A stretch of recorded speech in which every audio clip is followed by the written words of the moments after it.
Okay, now we have our Coq Au Vin. It is all done. Our chicken with wine, is beautiful gravy, and here's how we're going to serve it. I like to get a nice bowl, just like this. If you want to put some rice in, that's fine.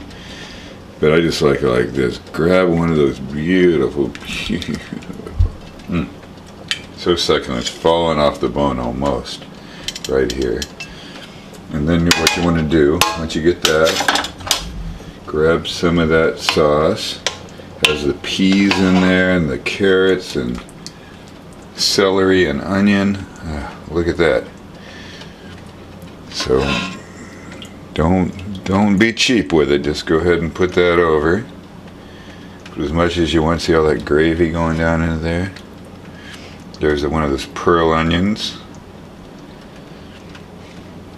And then what you want to do, just to garnish it, go ahead and put some of that bacon that you rendered down in the beginning. Go ahead and just toss that right over the top.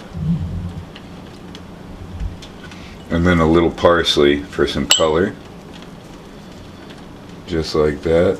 And you have a beautiful Coq Au Vin. It takes a little time, but it's definitely worth it. And bon appetit.